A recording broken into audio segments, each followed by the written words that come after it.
Welcome, everybody. I'm Tom Shantz, and today I'm interviewing my lovely partner, Teresa Shantz.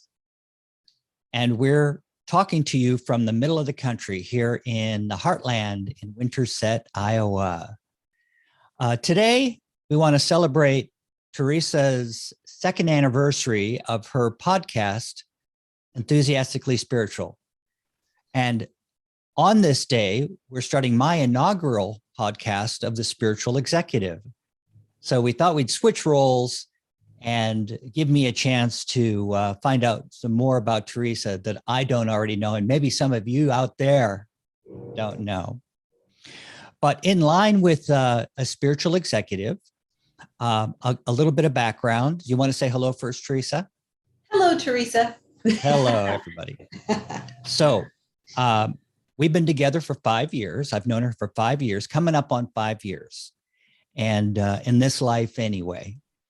And I have to tell you something about Teresa in that her enthusiasm, that she shows in her podcast, that's absolutely real. That's what she's like 24/7. And it's wonderful to work with her. So that's not something she just talks about. She actually lives it. And it spreads like crazy when you're around her. So, Teresa, let's go back in time a couple of years ago. We were, at this time of the year, 2 years ago, we were in Bathurst in Australia, sort of in the middle of New South Wales. And we were at a lovely little spot, a VRBO type spot within the hills and the countryside. And there was a view of a lake, and all of a sudden COVID had really taken hold. You know, it wasn't going to be some passing. At first we thought maybe it would be something that passes in a few weeks. It had been around since March. It was already May. And one morning you came up to me, this is more or less how I remember it, or one day, and you said, "I'm starting a podcast." So I wanted to ask you, from that spiritual executive point of view, how did you first receive that inspiration? How did that come to mind for you? Well, I would say it would be like a lot of the inspiration that comes to me. It just shows up. And it's been this way my whole life. And throughout my whole life, being sensitive, I didn't really know how to work with it. But when things come in, especially like creating a podcast, going somewhere in some direction, I just follow it. And so like when that came in, that insight to start a podcast, I knew nothing about podcasting. I mean, I listened to one or two, but I just had no idea what it all entailed. I had no idea what, how to do it. But all I know is Spirit was like, okay, you need to create a podcast. And when the Spirit, backs me like that, and I feel that energy, I'm on board. So that's kind of how it all started. It's just really the enthusiasm and the excitement that I have for what Spirit is opening up for me. And I just kind of step into the roles of whatever it might be, especially doing a podcast. So that's really how it all started. So, and I guess a little bit of background, we were doing some talks in Australia and at some metaphysical type fairs and festivals. And we were putting on some programs for folks that have worked with some of the tools and techniques that we've been working with for years, that I've been working with for years. And now I want to ask you this. When you talk about spirit, what are you talking about? When I'm talking about spirit, I'm talking about that soul essence that I am, the soul essence that everyone is, and that collective energy force that really we all come from. So we're all one energy force, but we're obviously broken out into unique individuals, unique vibrations that have unique experiences. But for spirit, we're all one. So that's what I'm talking about when I mention spirit and who we each are. So. And so who are you receiving messages from? Well, for myself, I have a personal team of spiritual helpers. So my guidance, or spiritual helpers, I like to call them, is my personal team who are working to back me, love, back, and support me my whole journey. And so they have mastered what they were here on planet Earth before. They've mastered what I'm here currently doing. And that's why I've hand selected them to help me on my journey.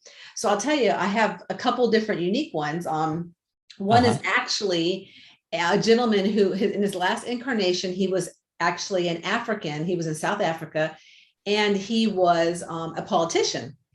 And he started working with me a couple years ago in helping me speak and helping me get out and really, come across well and come across, at a different way that I had been coming across previously. So he backs me in that way. And I feel a real surge of energy around him when I'm doing something and speaking with people, because he really has that strong stance, and he was a real strong soul and had a strong presence when he was here. Another one of my guides is a guy who was actually in Italy, and he was a chef. And ironically enough, I have felt him when I'm in the kitchen, but there's a real jovial, real fun, real love for creating food, for what I'm doing in the kitchen, and also for moving that out into what I'm doing with other people and into my life. So I now have some female guides. I have other people too that work with me, but that's primarily the guidance I have and I work with is my team of spiritual helpers.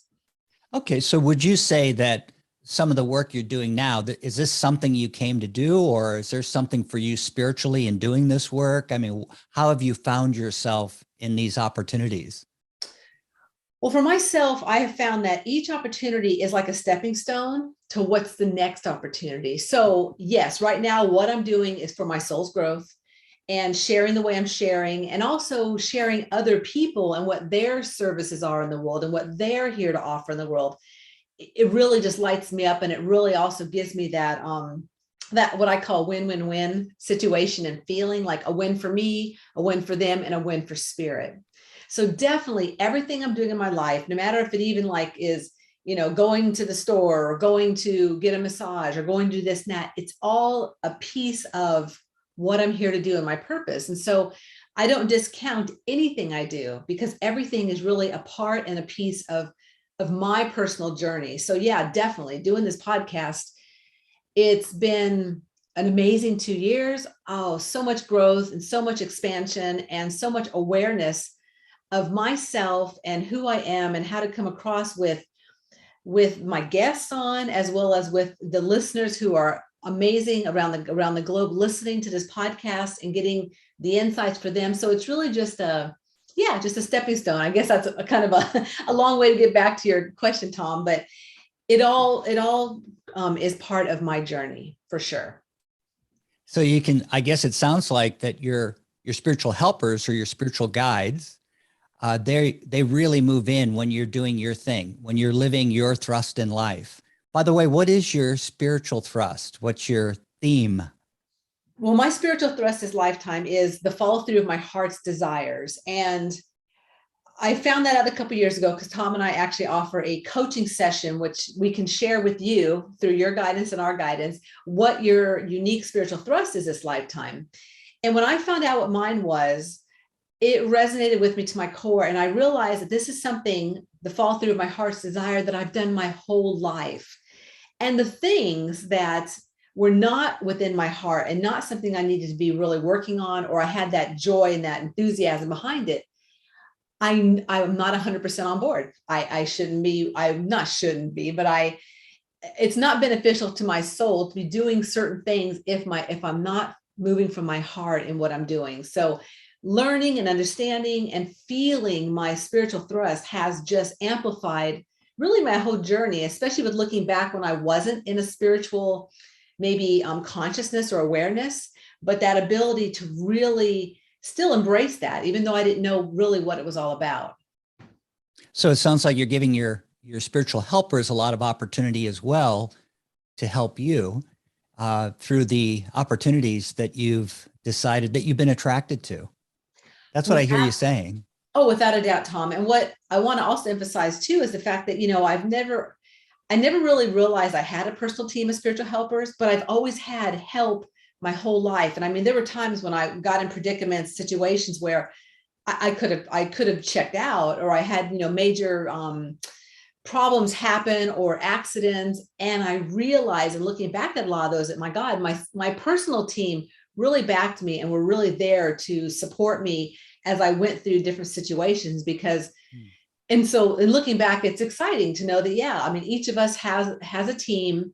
And even if we don't specifically understand it or understand, like I know more now specifically about my unique team. But if you don't, it's okay, because just know that you have backing, you have a team that love, backs, and supports you.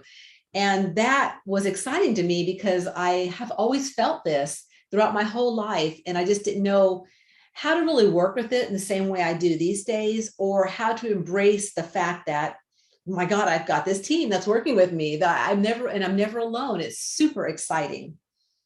Yeah, I found it when I'm in the right place at the right time, and that opportunity that I'm involved with is there's something for me to grow spiritually there. It seems like doors open. And whereas other things that I think I might want to do, they just never seem to come to fruition, or they don't.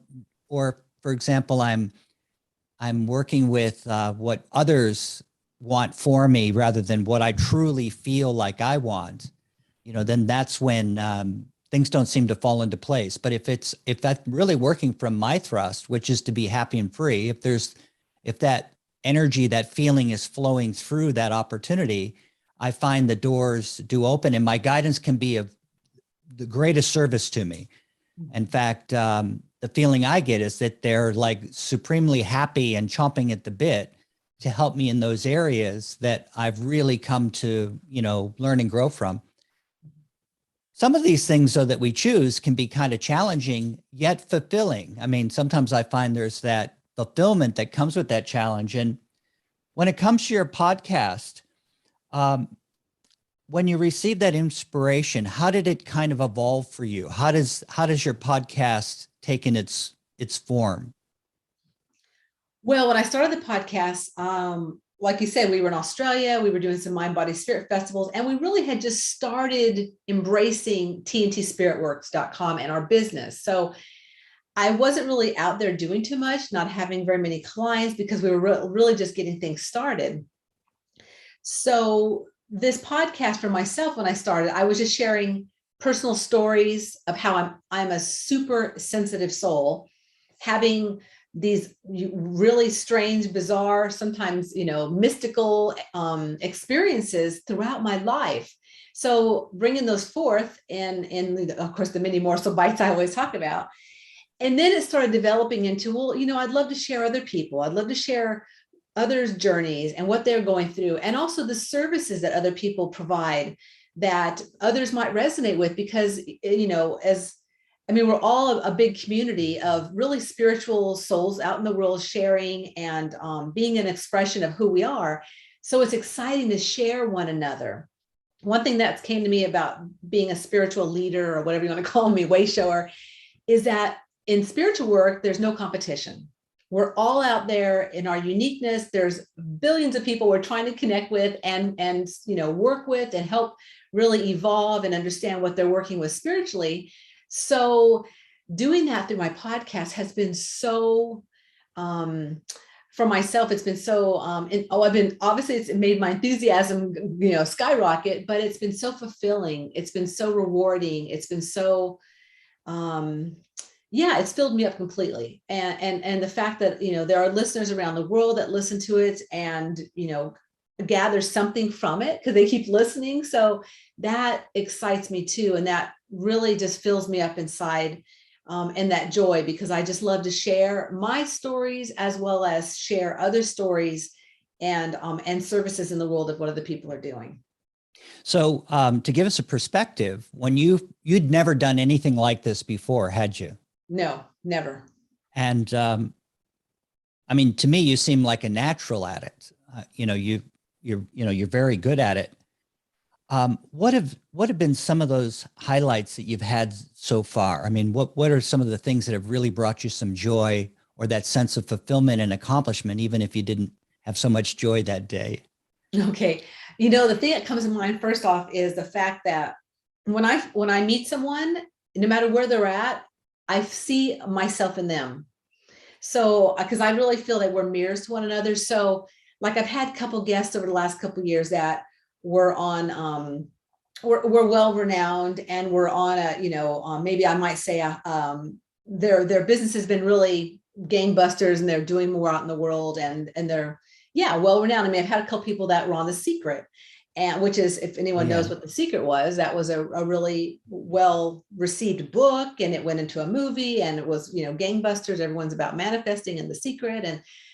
And when a couple of those people have come on my podcast, as I'm interviewing them and they're sharing their stories, I'm really feeling inside of myself how I have a piece of what they're sharing in the world. So it's really given me that kind of boost in knowing that, wow, these people were all mirrors to one another. And the fact that maybe I'm just, a podcaster at the moment and sharing some spiritual things out in the world, but I have that within me. I have that ability to go out, move out in the world, and really make a difference, and really share with others like I am seeing other people share too. So that to me is number one thing that's really excited me, and in my heart and my soul, is that I have what these other people have in them too. And maybe I haven't gotten there yet, because maybe my journey is still unfolding and expanding, but I have that in myself. And that's what I really want my listeners to feel too within them, is that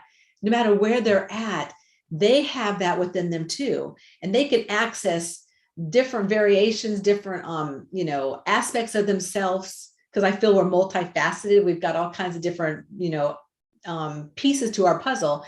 But knowing that within what they're listening to and what that person is sharing about, yeah, they have that in them too. So that is another part of the excitement of sharing and having guests on that are unique and also have a lot to offer the world. We all do. So, to give people a perspective, I mean, you just started out, you decided to make it a podcast, and because you like to listen to things. And so, can you talk a little bit about that?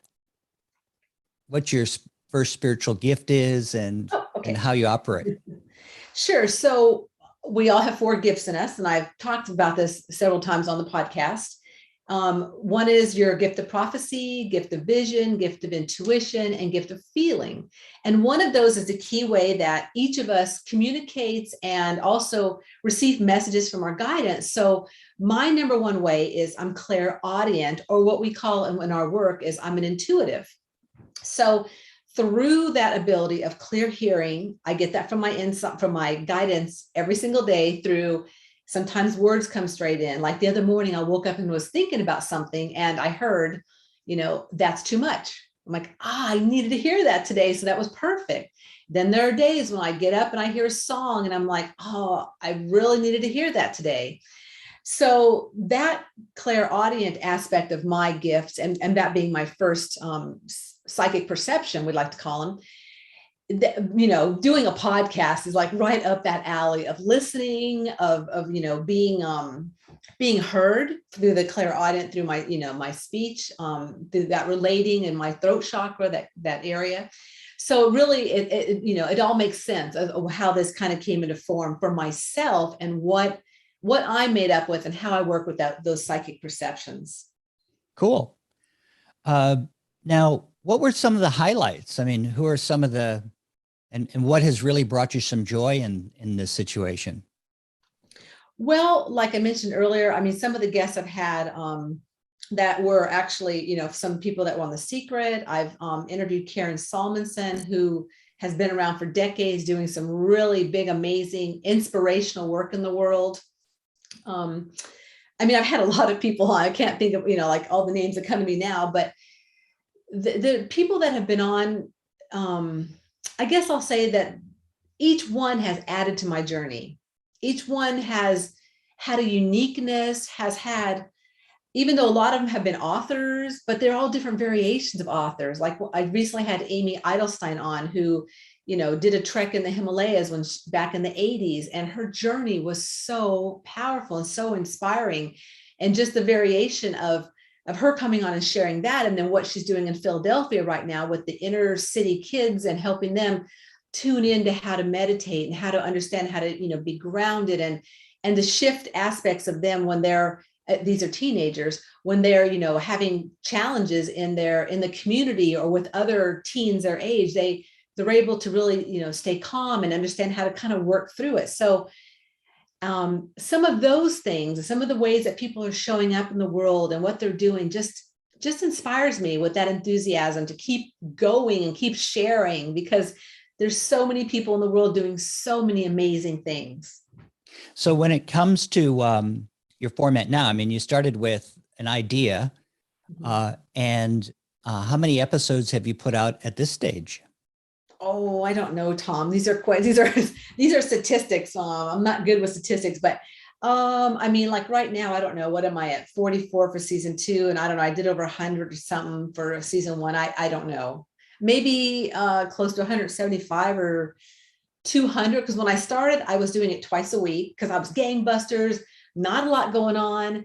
And then I'm like, wait a minute, this is, I mean, if anyone out there has a podcast, they know it takes some work. It takes some blood, sweat, and tears to do a podcast. It's not just a, you know, a 1 hour thing a week. No, it's time consuming. So I curtailed it back to 1 a week. And I've been doing that since, I think I did twice a week, probably the first 4 to 6 months. And then I started doing once a week. So yeah. So now it's, you know, so that's some statistics for maybe 175, 200 episodes, not for really for sure. Wow, that's pretty productive. You know, so we were at a fair in Iowa recently, a weekend or so ago. And what was one of the highlights that you had from that fair? Oh, I'm so glad you asked me this. Okay, so we're at a fair and there's lots of people walking by and you know, I'm sharing, hi, I'm Teresa and I've got this podcast. And one girl came up to me and she was maybe in her 20s. She said, oh, I listen to you. I listen to your podcast all the time. And I'm like, oh my God, you do. I'm so excited. What do you like about it? She goes, I like your voice and I like what you say. And I get little, you know, nuggets out of each episode. So it was so exciting. I mean, I was like blown away to meet someone that actually listens to my podcast besides maybe, you know, some friends I have or family or whatever. But that was a super highlight for myself. And you mentioned that you've got people that listen to you all over the world now. Yeah. And I have really from the beginning, there's been someone in France that's listened to almost every episode. I've got people in Africa, in Asia, in Australia, in Canada, Mexico, South America. I mean, it really is amazing that there are people all over the world that are listening. And I'm so honored and grateful for that opportunity to share what I'm sharing and to have people tune in and listen. So where do you go from here? What are your plans for the next year? Well, my plans for the next year are to keep it going. And there's something in me that absolutely loves people's stories. And I would love to bring on some guests that were really just people who have experiences that are maybe mystical or maybe, you know, like, oh my gosh, this happened to me and this is the direction my life took. So I would like to invite that into the episodes, is instead of just having a lot of people come on who are sharing their amazing services and their amazing abilities and their stories, I would like some more just regular people sharing. So to all my listeners out there, if there's anyone that's interested in sharing something that maybe shifted their life in a profound way, that or helped them take a new perspective on their life that was, you know, spiritually based, maybe something that happened in whatever realm that is for spirituality, I would love to start sharing some more really stories like that, and just bringing forth more of a, I guess, you know, I love documentaries. So, and I love, you know, hearing how people get to where they're at from where they came. So that would be something I would like to really invite in for the next year, and for listeners out there and people who would like to perhaps share a piece of their journey and a piece of their story that just, you know, is from their heart. So, yeah. So as a spiritual entrepreneur, what would you say are the keys for the creative process? And what are the indicators that you really know you're in the flow of your right track? So some big keys for myself is trust, and trusting what I'm picking up on, and trusting what I'm sensing and feeling every single day. That's one huge key for myself, because as a very sensitive soul, I get insights through, like those four perceptions. So I have knowings. I have that clairaudient. I can hear things. Occasionally I have visions of things. And a biggie is I feel a lot. So trusting in what you're picking up, trusting in those hunches, insights, and impressions. I would say that would be key. The other thing is know you're not alone. Believe in the fact that that everyone is an energy, a soul in a physical body, that we're all energy, that everyone is having these psychic perceptions happen all the time. Now, whether or not they believe in them or trust them, that's their thing. But trusting and believing is really, really, really key for having the type of, but for being here and for understanding what you're going through, because that's a big part of what another key is regrouping what you're going through and understanding at whatever level it is for you, what you're going through, what you're learning from your experiences, and how to move forward. Because once you've regrouped something, you move to the next level, you move to the next opportunity in life. And so really being able to trust, to believe, trust, and to regroup and understand what you're learning are some big keys, I feel. And what was the other question, Tom? Because there was a second part. I think that was how do you really know when you're in the flow? Oh, how do you know? For myself, when I'm in the flow with my guidance and with my life and what I'm coming up to do next, everything flows with grace and ease. Now, I'm not saying I don't have challenges, and I'm not saying that I don't have what I call processing times where I'm in a state, or I'm in a mood, or I am not happy. No, I go through that too all the time, because I'm learning and growing, and I'm having a human experience. But being able to just when I feel that flow and I'm moving here and there and things are falling into place, that's when I know that I'm in the flow of spirit and that I'm being backed and I'm moving forward and whatever it is I'm needing to do. Well, Teresa, it's been great to share with you as a part of Enthusiastically Spiritual. You certainly helped me recognize when I could be a bit more enthusiastic and just really tune into that enthusiasm for what I came to do, just by being yourself and being around. Thank you for allowing me to have the first inaugural Spiritual Executive podcast and to interview one of my favorite spiritual executives, Teresa Shantz. And basically, I love your thrust. It works well with my thrust. And I look forward to sharing more with you over the years. And I look forward to sharing more with your audience. Great. Thank you so much, Tom. And I just want to say a big thank you to all my listeners, to everyone out there who has listened to one or more episodes. I thank you so much from my heart. It means the world to me to know that there are other people and other like-minded souls out there in the world who are needing to connect with their guidance, understand what they're going through spiritually, and to have that bigger picture for their life and their journey. So a huge thank you to all my listeners. And if you like this podcast or like this YouTube video, please make sure that you subscribe. It comes out every week. And I'm really grateful for your patronage. And if you also love this episode, please also check out the show notes. There is a show note to buy me a coffee and support this episode and the future episodes that are coming out. And also just remember that life is too short to not be enthusiastic about your unique journey.